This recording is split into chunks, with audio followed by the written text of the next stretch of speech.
started when Mathura was raped, a 16-year-old tribal girl. And the judgment said that because she was loose, that 2 policemen raped her in the police station and they were acquitted. And that's how we all became active, because we felt this was something that is unpardonable and, what is happening to us as women.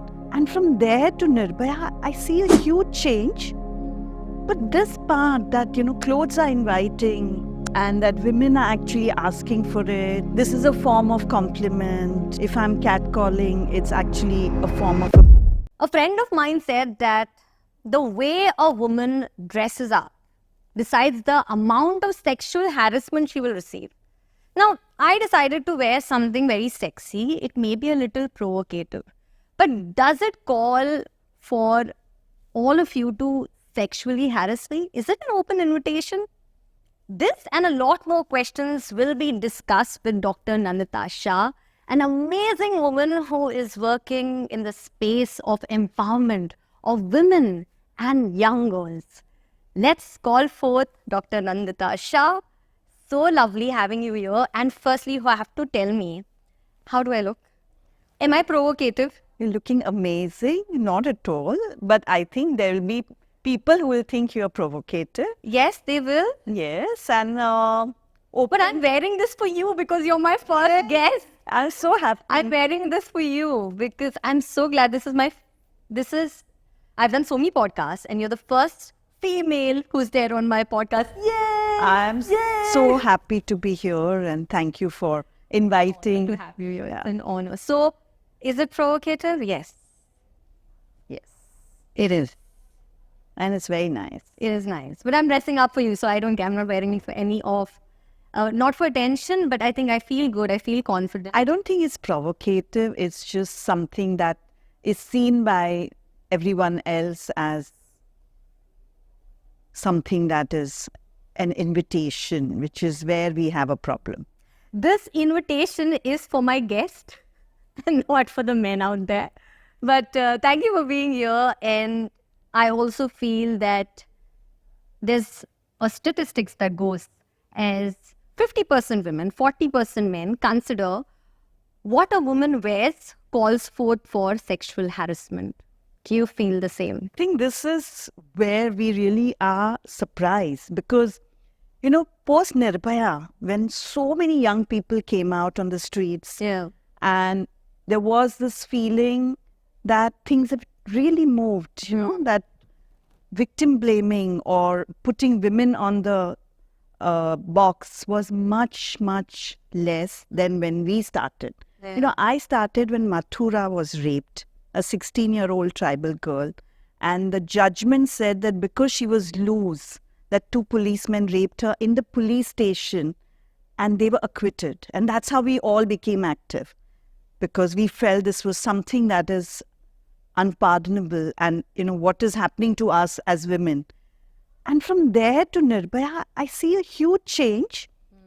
But this part that, clothes are inviting and that women are actually asking for it, this is a form of compliment. If I'm catcalling, it's actually a form of these are all notions that are still going on. And, unsolicited compliment is not a compliment. It's a form of harassment.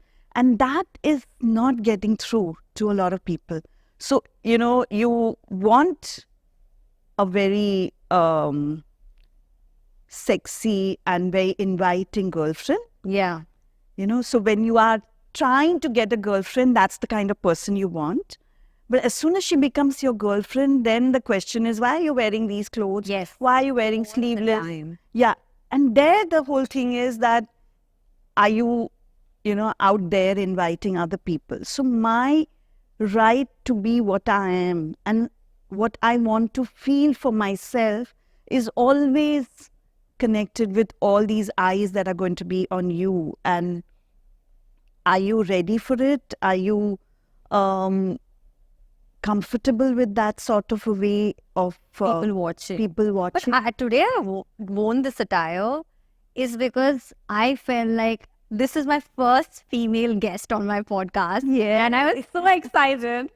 I'm actually wearing this because it's not to get attention, or I was just like, there's a woman coming. I feel super comfortable. Yeah. She's there because I would actually wear a revealing attire, Dr. Nandita, when I feel safe. Anybody who makes me feel safe, I would wear it in front of them because that's the space they have created for me. You are creating that space for me, right? Yeah. I get that kind of a feeling like a mother or, a sister. And it's a very beautiful feeling. But you don't feel that all the time. Yeah. Right? You land up at I'll tell you, at an event. I usually get event agencies messaging me that, share your clothes. We have to give 15 different attires, Nandita, to ensure that our attire is fine. And I understand where they come from. Yeah. They come from the place that I hope she doesn't land up at an State Bank of India event wearing a deep cleavage showing attire. Understandable, because where you are, like, there's a saying, right? When in Rome, wear it like the Romans. And I think that's where some women go wrong, or I also have gone wrong. Landed up at a place where I know that the decorum Is different. And people are going to look at me. But does that allow someone to harass me, sexually molest me? No. Yeah, absolutely. And the thing is that if you go to look at it, this is what's being promoted as what's cool, right? So these are the kinds of clothes that are cool and you want to be seen as cool. But that doesn't mean that you are inviting somebody to pinch you or to pass comments on you. And the experience of this reality is every day. We did a survey and 95% of women in Bombay city have said that they have experienced street sexual harassment. Now, imagine we see Bombay as such a safe city. Yes. It is like I drive at 2 o'clock and 3 o'clock and I'm fine. But even then, each one of us, at least in our lifetime, once or twice have experienced street sexual harassment. We are saying that why? And many times when we talk to boys, because we do a lot of work with boys, they don't even get it. I mean, they have not even put their mind to what it's doing to a girl. That a girl is changing her route of travel. She walks longer. In study, they have found that even sometimes as much as 27 minutes longer, you will take a route because you don't want to be harassed. Now, that is the kind of reality that a girl has to face. She has to be, even if I'm not raped or nothing major has happened to me, I'm constantly looking behind to see if somebody's following me or there is something that is there as a fear in each one of us. Absolutely. I'm with you there. And parents tell you why come back at 7. I mean, what's the 7 number as a 7, 8 before dark? Because there is this fear that something might happen in dark. So all these things that are constantly behind all of us, and we have to live our life with that fear in our mind. And our idea is that men have to get this, that it's not the clothes, it's their way of looking at a person. Because when we did talk to boys and they said कि उसको लगता है कि skirt वाली लड़की revealing clothes है, sexy है, मुझे सलवार कमीज वाली लड़की लगती है. So, it's my point of view. Wow, that is a revelation. That is a revelation. So this whole idea that, it's just a revealing clothes, it's what clothes. But the biggest thing is that you can get away. Men know that they'll get away. She will not say anything. Nobody else will say anything. And that sense of, I got away, and that power is what's making them excited about it. And that is what we need to challenge. So Nandita, this is what happened once. I went early in the morning at around 5:30 a.m. for a jog. And here comes a guy on the bike, stops the bike, and I'm like wondering what is happening. And as a woman, there's a gut.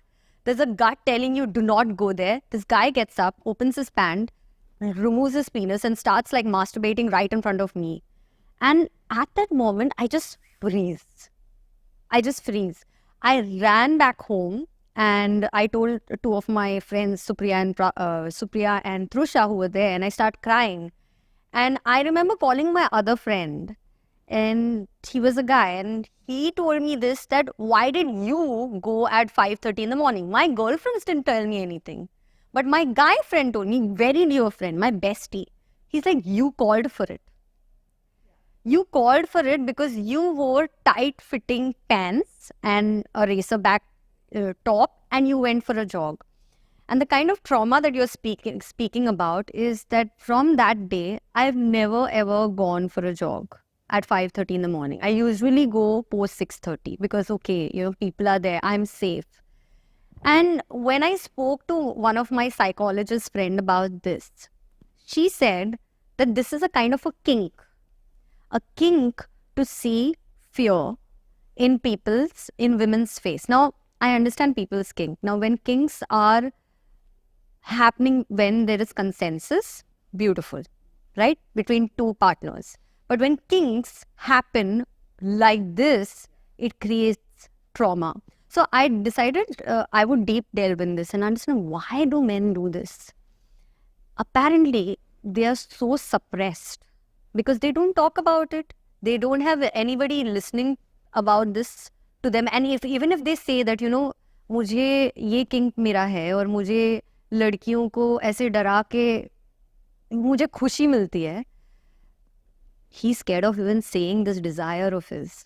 That is why I think all this is perpetuating somewhere. But it's one is, okay, sexual repression is one aspect of it. But the bigger aspect of it, like, somebody just touching your breast when you're traveling in a bus or a train. Somebody just groping your bumps or your breast. There isn't that kind of kink or anything. It's the feeling that I got away. And there is that sense of power that you get, that momentary power. So that sense that, usko dara diya and I got away. And that is the high, the getting away. Getting away. And that's the high. Of, what do men get when there's that high of getting away? I got, usko dara diya and I got away. And that is the sense of power that you get at that time. So yes, many men don't have power, but that doesn't justify the sense of power. There is sense of power that, I did something and I got away and nobody did anything. Because most of the time, what are women told? Ki niche, like look down, yes, don't fight back. Yes. And like sometimes we are just frozen. Like in one of the things that we do with our girls is just learn to scream. How many times have we screamed that is loud enough? Because, you just don't scream like that. So just learn to scream also. That's hard. Yeah. Guys, like I find that very hard just to scream, because we have always been, as a girl, told ki you have to be classy, you have to be elegant, nice girl, good girl. So this whole thing about good girl, bad girl, is what society has created. So if you're wearing revealing clothes, are you really a good girl? Is the question mark. And that's why then, why were you there? What were you wearing? Why were you sleeping in a cab? I mean, who sleeps in the cab? These are the questions that keep coming back to women for anything that they are doing. And nobody then asks, why does he do it? What is the reason why? And I think it's time that men start questioning not just themselves, because I know that not all men do it. Yes. But do they stop somebody? Do they stop? Do they intervene? And, that's the campaign that we just recently launched, Jaga Dikhao. Jaga Dikhao. And we have done this in collaboration with State Transport, which has got 18 lakh women traveling every day by the state transport. And many of them are facing these issues. And nobody is speaking about it. And that's why state transport also feels that it's an important issue, that we do talk about it and get men and get bystanders to take a stand. And we are saying that, just show him his place. Why do you think bystanders are bystanders? Why do you think bystanders don't react? What is it? Are they, obviously they are scared for their life sometimes. What else is running in their head that they decide not to speak up? See, there are many things. One is you don't know what to do. Can you tell that man what you're doing? then you're confronting him directly. You don't know whether that woman will actually support if you take a stand. You're afraid of that sometimes. Sometimes you are afraid that, if you take a stand, he will get down and beat you up. All sorts of things. Or he will follow you. He will follow you. He will And most of the time it's not my problem. And that's how we look at life. It's not my problem. I don't have time. I shouldn't get involved in and this. Now people also will say कि अच्छा अभी आप equality की बात कर रहे हो तो आप करो ना आपकी fight. So why not? That kind of way of thinking also happen. So we are saying, in fact, that let's not be confrontative always. There's so many different ways in which you can interrupt a harassment happening. So how can one interrupt a harassment without screaming? Bhai sahab, kya time hua? It's a question that you can just ask that guy. Interrupt what he's doing. Look him into eyes. He knows that you know. But you don't have to. You're not asking anything for him to stop. Get in between the two people. Just saying jaga nahi hai.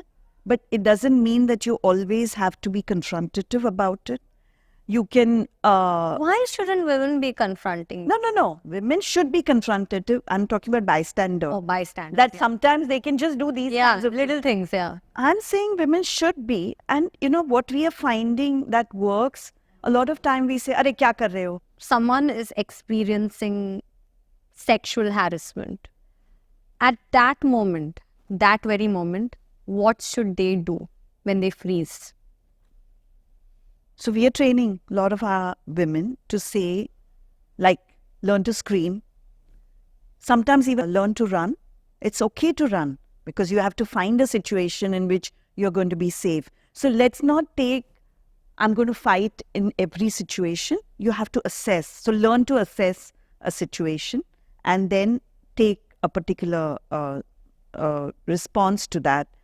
But a lot of times we tend to, like, I'm talking about environment like a bus or in train. We tend to say, Are kya kar rahe ho? We need to name it. Kya kar rahe ho? So he'll say, Kuch nahi kar raha. But if you say, Why are you touching my breast? Then it becomes very difficult for him to say, I wasn't. And then everybody around also will know the gravity of situation. But we are so ashamed. We are so, taken aback that we tend to just say this, Are kya kar rahe ho? Dur raho, that kind. But I think if we can call out and say what's happening to us, that allows us to have that sense of power in ourselves and also possibility of getting bystander support. And, a lot of times, women also think it's my fault. Women think it's their fault because someone is touching their breast or butt. Exactly. Why? It's like, somewhere deep down, did I wear the right clothes? Am I drawing attention? I think we have to stop doing these things to us. Because a lot of time, we are censoring ourselves. We are censoring, like, you're not going 5:30 in the morning. It's a censorship we are putting in ourselves. And a lot of time we say that, say, for example, if all men were in the house at 7 o'clock, would we not be happy to go out? Yes. So then, why is it that we are creating a society where half of the people feel afraid of doing things which are normal, which everybody else is doing, and I'm not allowed, I don't allow myself to do because I'm afraid that something will happen to me. And that is when we are talking about a society we want to create in which this is not required. I am interested in you. I find a way to talk to you. I don't have to catcall you for that. That's what a lot of men argue, that, oh, I'm interested in her. That's why I'm getting her attention. But that's no way to get attention. So, what are you doing to an entire section of people? And how can we change that? And that's what we are working towards. So we are saying that each individual woman has to learn to assert herself. A man has to see what is his role in this whole process. both as somebody who's perpetuating, but also somebody as a bystander. Am I stopping somebody when they make horrible jokes in a group, which are totally demeaning to women? I'm not. Am I even having one thought when I'm giving all the Behen Maa ki galis? Because they're all on women's bodies. I also give it to her. I have to be careful now. No, but I'm just saying that. And I'll tell you where it comes from, okay? And I'm so glad you made this point, because everybody says the BCMC. Now, you end up saying the BCMC, you're not even thinking, because it becomes a part of being cool. And, it's part of a lingo now. Yes, It's become yes. that, And I'm so glad. It's like we say bro, you say like that. MCVC, I know what I'm speaking about. Everybody knows about that, right? So I feel that somewhere it is a sexist comment. At the end of the day, think about it, right? Now I'm like, oh my goodness gracious. No, that's why a lot of times we are very woke in terms of taking stand on rape. Yeah. Rape, horrible, everything, we are fine. But there is an entire continuum of violence and we are not even thinking about it. That's all okay. And then it becomes like, oh, you're becoming boring, You're kind of, you can't even take fun. Yeah, yes. And, it's like, everything is too serious for you. We are saying that can we find fun in different way? I mean, I want to have fun too.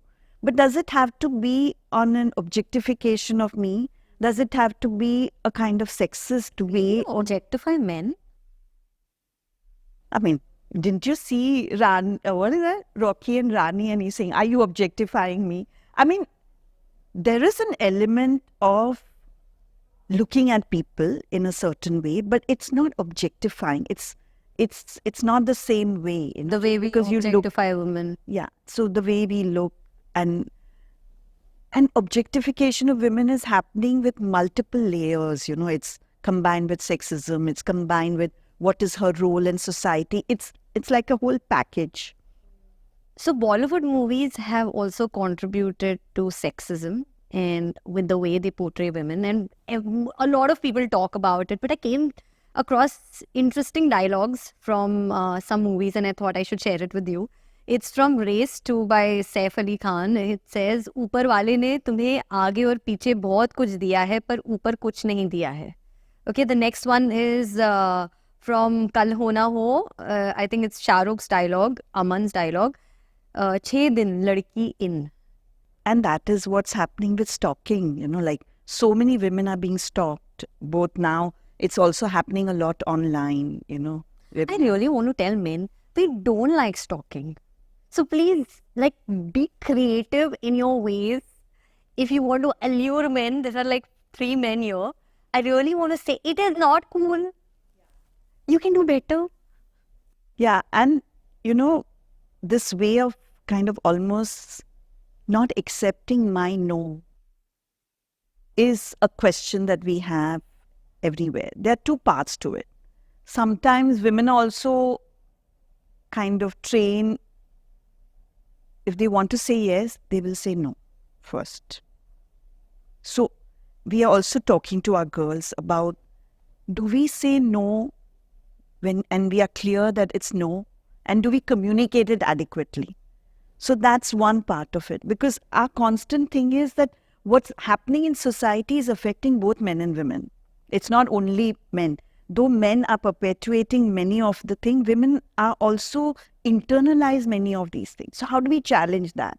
So do we learn to say yes and no? Because what we were talking about, my own censorship. If I say yes, say for example, interpretation will be कि कितनी चालू है, पहले time में हाँ बोल दिया. That's also there. So this whole idea of courtship and interest in, how do we learn to say no and how do we learn to accept no? Because men cannot accept no. How dare she reject me? This notion is so strong, and then that's why you have all these acid being thrown at women or being now killing or trying to, I will spoil her. This notion comes because how dare she say no to me? So this idea is somewhere what we need to also question, that we are not looking at respect and consent for each other. That if I can respect you and I respect what you feel, then I will leave you. And that doesn't take away my feelings for you. I might feel very strongly, but you don't. So do I learn to accept that? And that is also something that we have to really learn.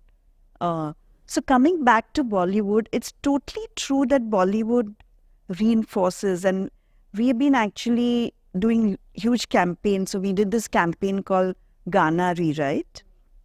And we said, take a sexist song and change the lyrics. And we are saying to the story writer, to the lyrics writer, that we can communicate love, we can communicate character, and we can communicate their passion without it becoming so sexist. You know, they are just, it's becoming like you're going lower and lower in how far you will go in your objectification and sexism. And we are saying, for your storyline, is that the only way you can do it? And can we rethink about it? Can we rethink about what it's doing to a whole society? Every song that is there is used to do catcalling on girls. Now, we are saying that that kind of sexism is something that needs to be stopped. But if you tell Bollywood, they are not going to listen just like that. So we are saying, okay, what about consumers saying that? We are saying consumers are not interested in that kind of... Consumers are interested in Munni, but now usi mein interested hai. Yeah? What do we buy? Chammak chalo. But there are changes that are happening. I can see a lot of new songs where they are trying to give agency to women. Narrative. And I think that's something that's positive, and we have to encourage that. Absolutely. But how do we take a stand on what's happening? And there are so many such dialogues. And the dialogues are also like even in Dilwale Dulhania, you know, the mother is telling the daughter, okay, the girls shouldn't be dreaming. Dream dekho, but dream fulfill karne ki khwahish mat rakho. Acha, I didn't. So, yeah. So we are saying that this is what we are telling our daughters. That you can dream, you can do whatever you want, but don't think that is ever going to. And we are saying that I want to dream, and I want you to fulfill your dream. And work hard for that dream.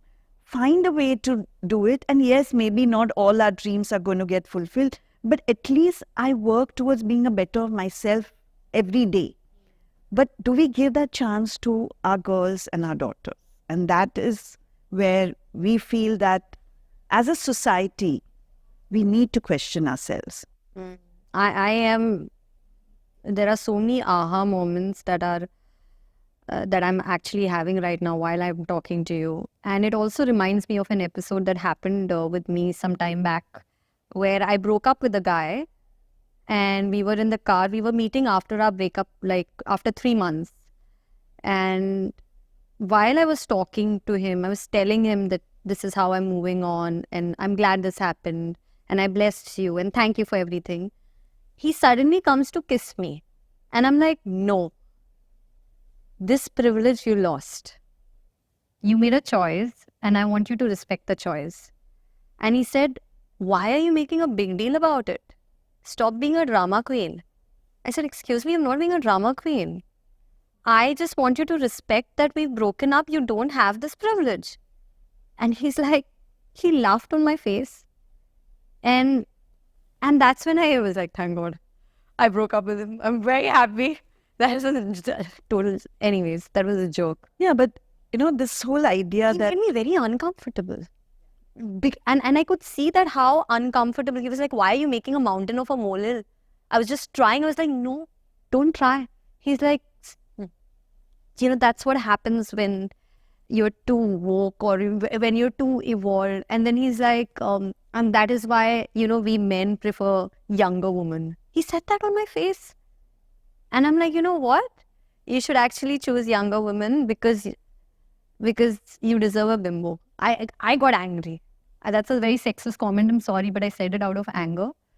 But this is how they when you spoke about no, how they can't take no, and then they incite you and make you feel guilty. They gaslight you and say, you know what? You are like. Yeah. And, it's so much of ego about how dare you say no. Yes. And, what's this sudden creating my space, like you're saying it's my space and don't come in. And it's like, I've been in that space, so what's the big deal? That's how they're looking at it. But, every moment we are negotiating our own spaces for ourselves. We're creating those boundaries for ourselves. And that happens in all relationships that we are creating. But do people respect those things? Do we, sometimes, do we also respect our own, what we have created? Sometimes we're guilty about our own boundaries. Absolutely. That is so, and I, as a woman, and I'm sure, Nandita, you go through the same thing.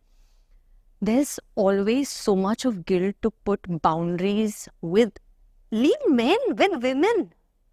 With women, I do not like this because I think it stems from the fact that we are so conditioned to play a nice girl. Be decent. I don't know how many times I've heard this. Be decent. क्या है decent? मुझे बताओ. आज खुलासा कर देते decent क्या है? बता दियो. Decent क्या है? It's like rubbed on my face.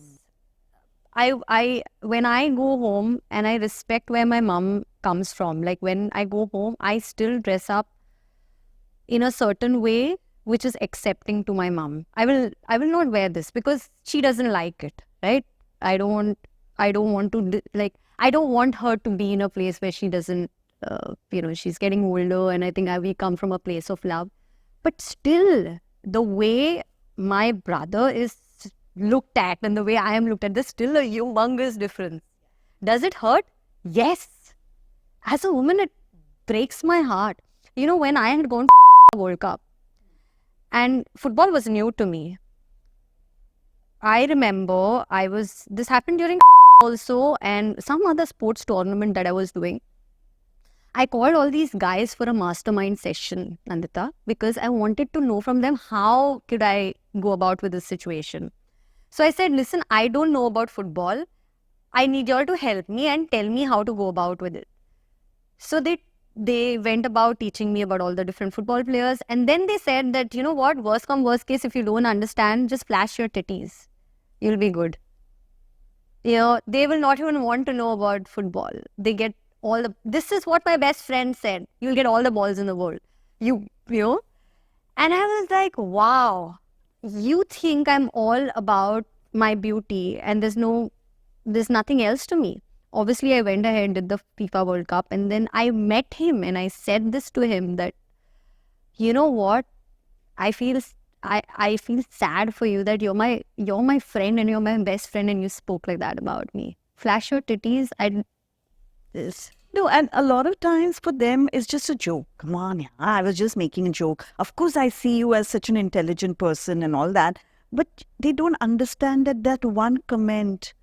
Why is it a joke for them? Yeah, all these Why things. is it a joke? So, for example, you remember that Iceland and New Zealand prime ministers had taken out a statement saying, why are people talking about our clothes? We are taking decisions for the whole country. And they're still talking about what was she wearing. And that's what happens with all the sportswomen. It's more important to see what they were wearing than how they are playing. And this is how... And this doesn't happen with men, right? It doesn't happen with men. Nobody says, oh, he's become more muscular, and that only thing that they're talking about, And this is the problem that is what we are saying is sexism. And it's so brushed aside. Nobody is looking at it seriously, internally, and they feel they are woke. And this is where our problem is, that today you start talking so we did a survey with 6,000 young people, age group of 15 to 29, across 8 cities in India. And all men are saying, gender equality, perfect. 89% of men and women said, yes, we believe in gender equality. But you go one surface down, like, do clothes invite sexual harassment? Will you help in the housework? 1.5% of men said that housework is their responsibility. just imagine 1.5% of men. They will help, they will do something, but it is not their responsibility. And we are saying that gender equality is here. There's no problem. Why are you all talking so much about it? So I'm saying that I'm working on this whole issue for 30 years. I see a huge change. I see that a lot of young people are talking what they are talking today because many of us have fought. It's like when we say that, Savitribai fought, and that's why all of us are here for education. She fought 150 years ago when no girl was allowed to go into a school. She fought, and that's why we are all here. Like that, so many people have fought for you to get what you're getting today. And it's so easy to say that, we are here, we have arrived. So a lot of times I say even to young women that see the history. Today we have so many laws because all of us have been out on the streets fighting to get the laws, and now it's your turn because this is not going to go. I don't see this is happening in my lifetime that we are going to have gender. They have articulated that it's going to take us 200 more years to come to any kind of gender equality. Oh my God. तब तक हम दोनों कहाँ ऊपर हैं? दोनों पर हम बोल रहे हैं कि मेरे जो youngsters है, they feel that this is good enough. उससे ज़्यादा करने की ज़रूरत नहीं है. That's what we are saying, that a lot has to still change. The only thing that I feel sometimes people are okay about is what to wear, maybe a little bit, or sometimes about, dating, or like in one of your podcasts I was listening to, can a girl pay for a date, or who pays for the date? Those things might have changed, but deep down, are we changing? Can we not look at anybody from this good woman, bad woman point of view? And how is all the bad women having wine in their hand and abusing? And good women wearing salwar kurti or sari? I don't understand. And most of these bad women, they're Catholics. How? Auntie Rosette or someone. Seriously. Have you noticed that? But have you, you remember that Kajol movie in which she plays football? This Kuch Kuch Hota Hai. It's my favorite. I love Now, look at Kuch Kuch Hota Hai. She is not a girlfriend material till she is like a boy. As soon as she becomes like a girl in a sari, she plays football in a sari. I mean, that's like the most ridiculous. So we are almost communicating that if you're not girl enough, you're not a good girl enough, then are you marriageable? Are you lovable? You were lovable earlier also, but it was a very different kind of love. Now it's a romantic love. These are very subtle messages. We are saying on one hand, we are against the kind of sexism, but some of these reinforcements go even deeper. And how do we look at that? And I see that shift in Rocky and Rani. I see a different way of dealing with it. So there is a movement also happening in Bollywood. Slow and steady, but it's happening. But I think that this is going to be a slow thing. See, it's very interpersonal. It's very connected to, to people whom I love. Like when you do things for your mother, it's not just boundary. It's also because you love her. You want to make her feel happy. And you want to make her feel that you are listening to her. And everything that we listen about our parents is not necessarily a compromise. Because, I think this generation is also losing out on trying to assert themselves by not building those love connections. Sometimes I feel that we are so much on love with our image on social media that we forget the loved ones around us. We are forgetting to be vulnerable.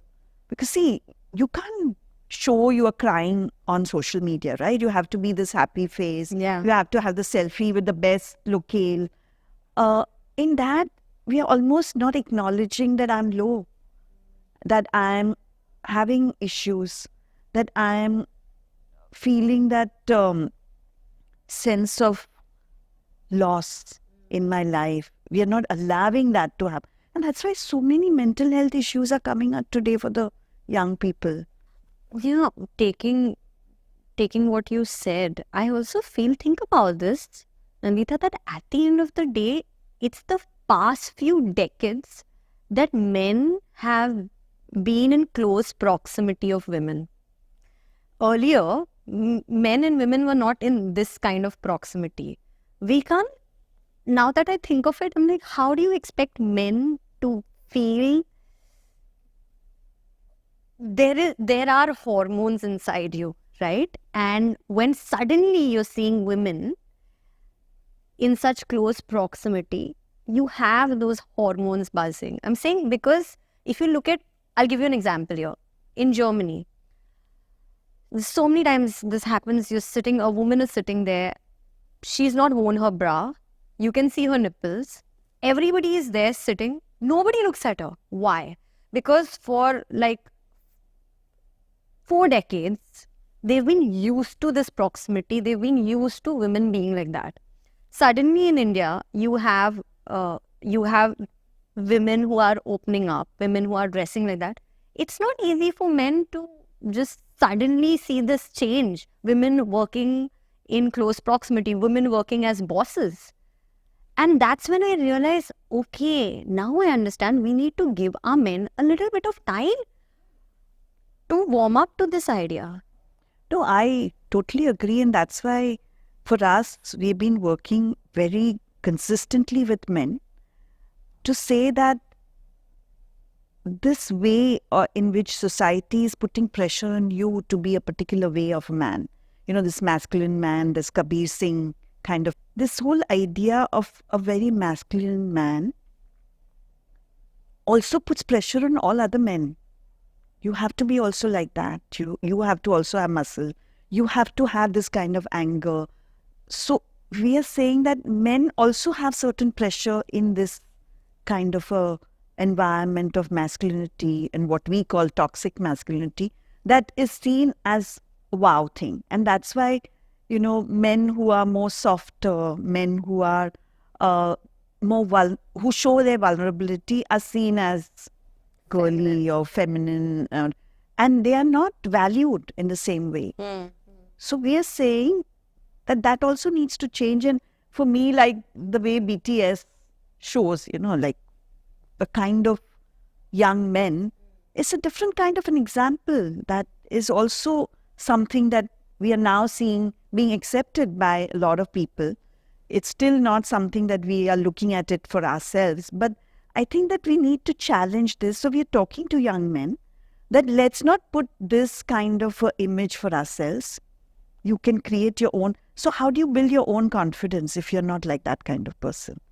Do you have to become that kind of person to be confident? And the second part of it is that do you recognize your role in perpetuating this kind of machoism, gender inequality, and can we change? And I feel that today young men are very ready to change. So what you're saying, we need to give them time.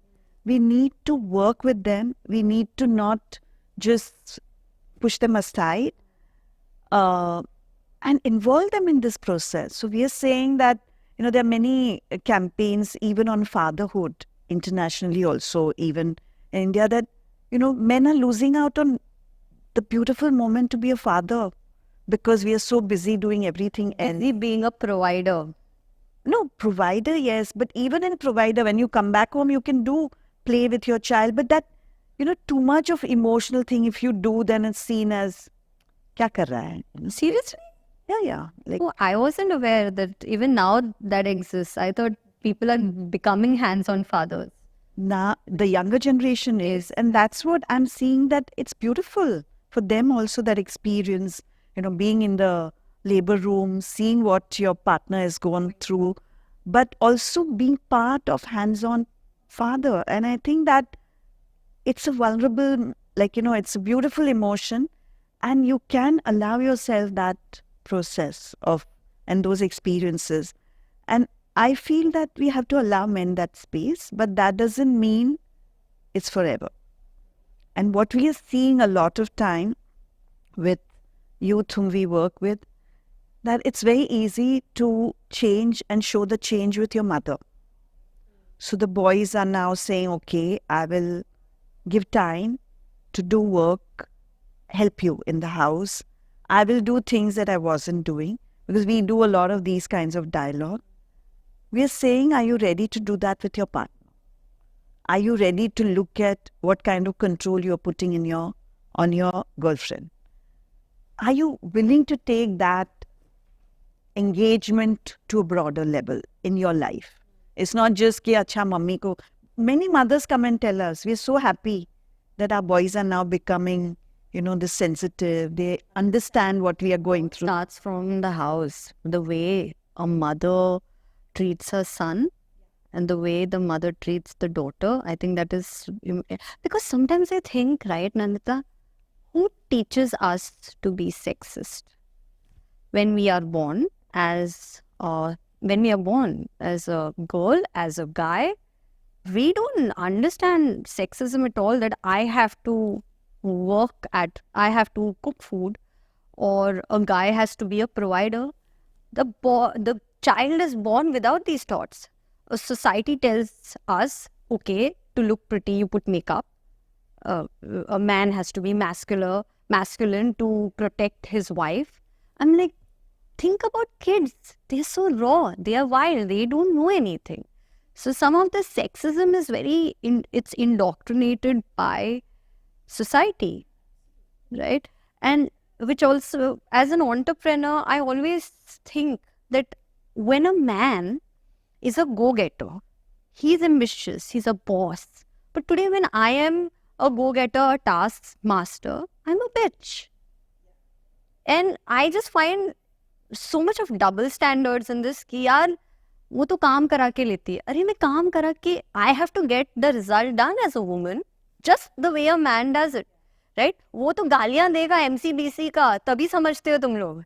हाँ, जब भी लड़की बोलती है, then you're like, oh, because she's gentle and she is asking to get the work done, because we don't use that kind of profanity, right?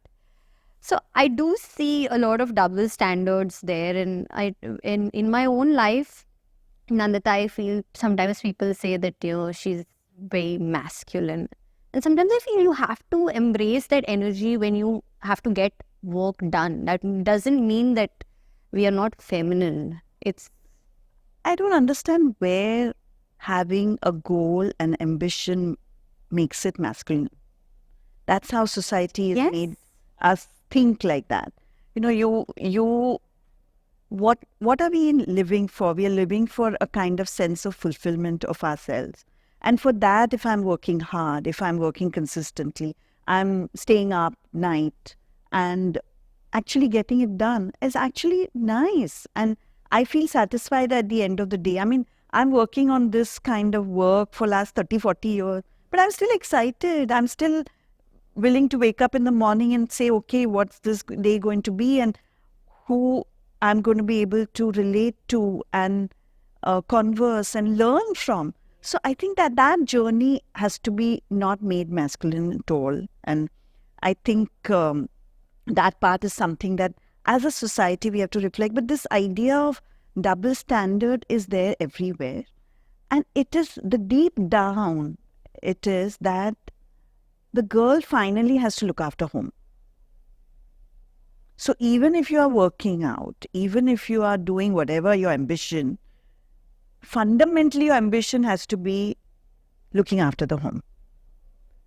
And looking after the home is not a rocket science you're born with.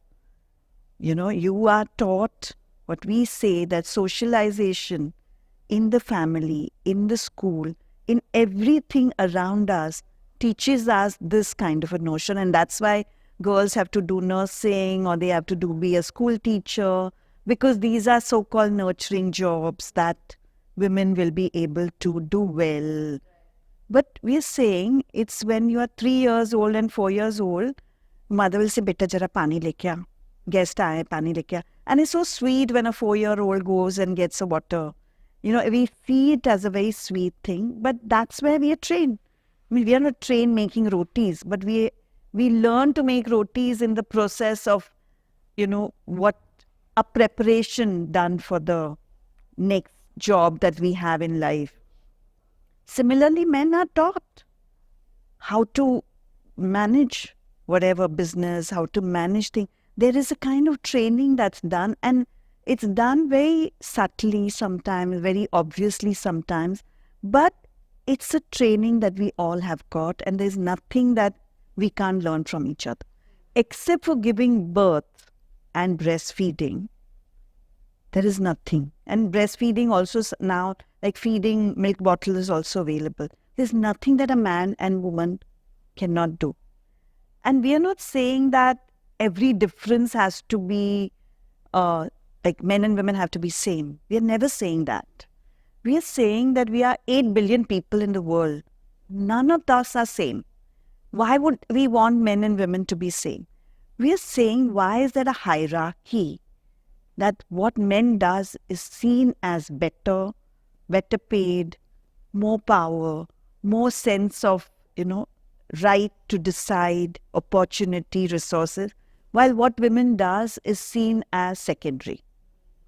And men are also not allowed that choice. We are saying allow men also that choice to choose what they want to do in life. Sometimes, a lot of times, many men who have taken what we call non-traditional routes have faced a lot of objection from the family saying, you're not going to be able to make it. And they have shown that they have.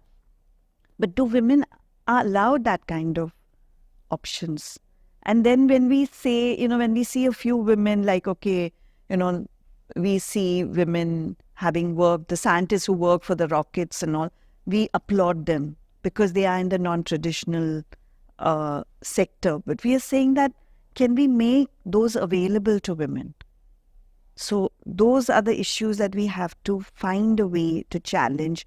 How is family articulating these roles? How is school articulating this role? How is society in general articulate? And can we turn it around? I have an observation here that most high-risk jobs are done by men. Most. Women are doing it, but most of it is done by men, being an astronaut or a pilot. Women today desire to have a high-paying job.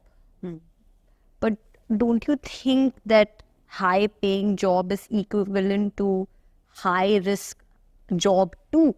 So if women want to get paid higher, they need to take higher-risk jobs and not necessarily just the nurturing jobs. Yeah.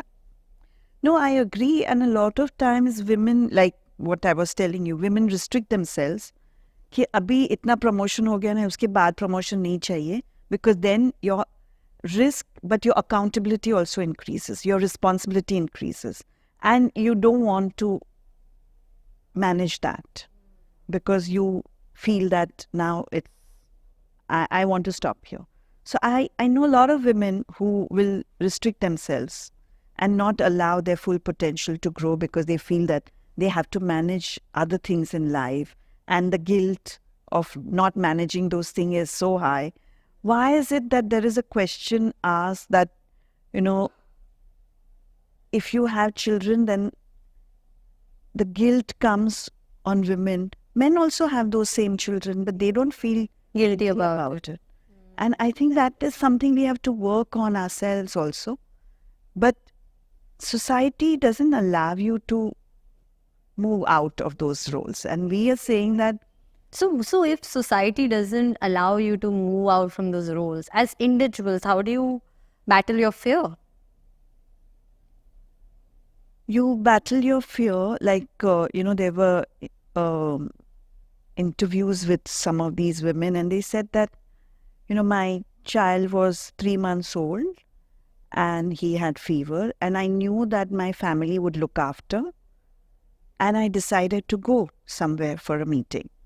Now, you have to deal with your own sense of guilt. It doesn't mean that the child is not taken care of. It doesn't mean that child is going to be affected, but it's your own mental thing that you have to also fight. And also, can you depend on your partner? Same way as you have certain kinds of role, can your partner play a role? So being creative about it. How can you find a way to deal with it? And I think that a lot of individual couples are finding their solutions, But as a larger system, so like one of the things that we have been doing is, as a government, we are saying, are they supporting two individuals who want to work? Is there enough childcare facility in a city? Are there enough senior citizen care facility? Because it's not only children you're looking after your old parents also. And then you want to be able to have them be happy so that you can do what you want to do. So are there services like that? So we worked with the municipal corporation and we were successful in getting an entire chapter on gender in the 20-year vision of Mumbai city. And that means that the land is reserved for all these services.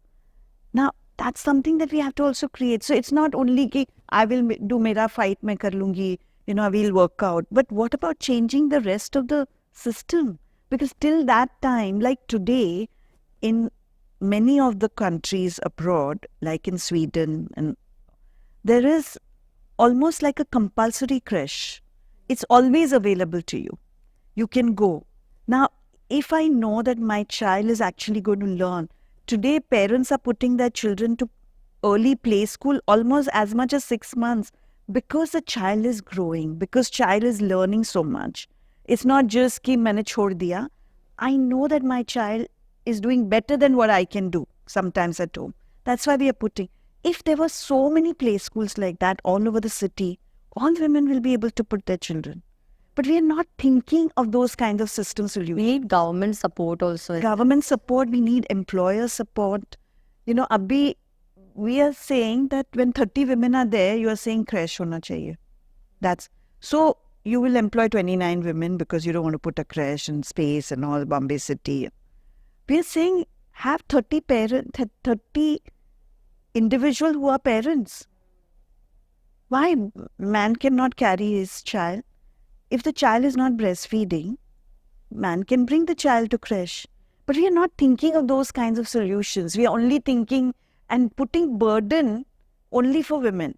So then the thing is that women ko employ mat karo. Who is going to give so many benefits? So all the benefits are seen from the point of view of getting women. In a way, it's positive, but in a way, it works negative also for women to get employment. Incredible. I think I had so many epiphanies today in terms of we definitely need to get creative. We need to be more aware of the language we use. I think I'm going to not use profanity as much as possible because it just occurs to you that, oh my God, you're actually being sexist by saying something like that. And I think we need to have more such open conversations which drives this kind of a change. You spoke about something so important that when we encounter sexual harassment, the first thing you should scream. But it is so weird. As a woman, we think 10 times before we have to scream because we are built in such a way that you just freeze, right? And I think what your organization is doing for women, for girls is stupendous. And I am so honored to have you on this podcast. And I'm so grateful you could come and share your insights and give these immense words of wisdom. I'm so grateful. No, it was fantastic. And, when you invited me, I was like, okay, this is the kind of platform on which we should be talking, because we generally are not talking on all these platforms. So I was so happy to be here. Thank you so much, Nandita. And Akshara Centre, I'm going to put the website, I'm going to put the Instagram handle. Please support this organization because they are doing some incredible work for our India, for our men, our women, our kids. Because when women are empowered, then the entire society is empowered and growing. So definitely I want you to support them. And you want to say something to our viewers? I want to say, sometimes we are dead before we are dead. Let's let that not happen to women. And as men, let's be respectful, let's be sensitive. There's nothing wrong in being vulnerable. I think it's quite beautiful. And if we can together build a world which is really positive for everybody, I think that'll be great. And I'm looking forward to that kind of India and that kind of world. Thank you. Thank you so much. Wonderful. And no, नहीं खत्म नहीं हुआ क्योंकि subscribers को बोलना है कि please subscribe कीजिए, फॉलो कीजिए, कमेंट कीजिए और ढेर सारा प्यार दीजिए because that's what we need for this podcast. I hope you're learning because I'm definitely learning a lot. Are you learning? Are you having fun? तो प्लीज जाओ कमेंट करो और सपोर्ट करो. And I love you all. And see you in the next podcast. Bye-bye.